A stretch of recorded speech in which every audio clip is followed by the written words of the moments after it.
আসো না আসো আল্লাহ আল্লাহ ছন্নের কোনি বেশি এই দাঁড়াও এই মুক্তি কি শুরু করলে কি করলে তুমি এটা কি করলে সকালে কি করছি এই যে ওষুধ দেওয়াইলা তুমি আমার আলু উঠাইছো কি লিগা আলু উঠে গেছে এমনি উঠে গেছে গাছে ঘুরে আরে আল্লাহ দেখছো তুমি এই গতবারও জামাল আমার আলু নষ্ট করছে এবারও জামাল আমার আলু নষ্ট করলো মানুষ উপকার করলে এমনই বলতে পারো তুমি ওষুধ দিতে কই না পারা ও রালা বহুত হইছে তে দেখা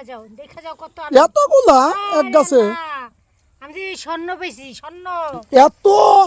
ওরে বাপরে এক গাছে এত কি পাবা মুক্তি আরো আছে কি কয় তাহলে এসে নিয়ে আসো খুসাতে উঠাই দেবো না বা আরে লারু আছে হাই হাই কি রে আপনার দেন একটা গাছে আরো আছে। এতগুলা আলু কি রে মুক্তি আরো আছে কি রে তো খনি স্বর্ণের কোনি না বেশি না নাই স্বর্ণের কোনি আপনার দেন আচ্ছা উঠো একটা গাছে তো উঠাইছে দেন আপনাকে একটু দেখাই একটা গাছের গোড়ায় ঠিক দাঁড়ান এক গাছের গুড়ে এক দুই এত ধরতেছে না ওরে বাপরে দেখি একটা গাছের গোড়ায় তুই আলু বেশি তা মনে হয় 1-1.5 মাস হয়েছে লাগাইছি সেদিন লাগাইছি না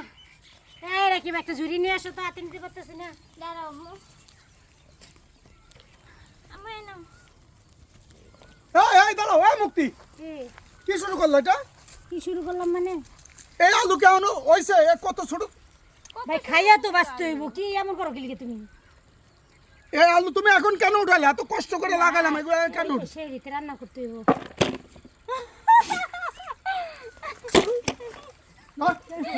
কাজেরই না কাজেরই না যেমন বাপ যেমন মাইয়া হ্যাঁ সংসারের জন্য কষ্ট করতে করতে জীবনটা শেষ করে ফেলাইল সুন্দর হয়েছে না এই দিকটা ফাঁকা করা হবে আচ্ছা বুঝলাম রান্নাঘর অনেক সুন্দর হয়েছে এদিকে আজকে একটা জিনিস দেয় আপনাদের সাথে শেয়ার করি কি জিনিস মুক্তি বেগম এ আইনে দেন ও আইনে দেন মানে আইনে দিলে সেই জিনিসের যত্ন করে না কি লিখে এই খালি খালি বকবক করবে না কি আসো না আসো আল্লাহ আল্লাহ এগুলা কি তাও তো কি একটু একটু আপনি দেন তো। গাছ গাছ কি এটা দেন তো এগুলা কি দেন তো বরবটি গাছ দেন তো বস্তা বরবটি হাজার হাজার বরবটি ধরে রয়েছে খায় না এই আমরা তো এই মাত্র কি তুলতেছিলাম পরিমাণ বরবটি হয়েছে দেখছেন রাকিবা তোমারে কি বলছি এই দেন এত জিনিস দেয় এই দেন এই দেন 2-1000 বরবটি এক জিগা দেখছেন অবস্থা আচ্ছা এই দিন বটবডি হ্যাঁ আরে সব ছিঁড়ে ফেলা দিবে এক্ষুনি একটা ওরাও না আরে ওই ওই আমরা ওরম ছেড়ে খেলি ওই ওই ছিটতে কইছি গাছ তো জানতে চাও ছিল তো ফাইনালি রাকিবা শ্বশুর বাড়ি পাঠাই দিব অনেকগুলো হয়েছে গাছে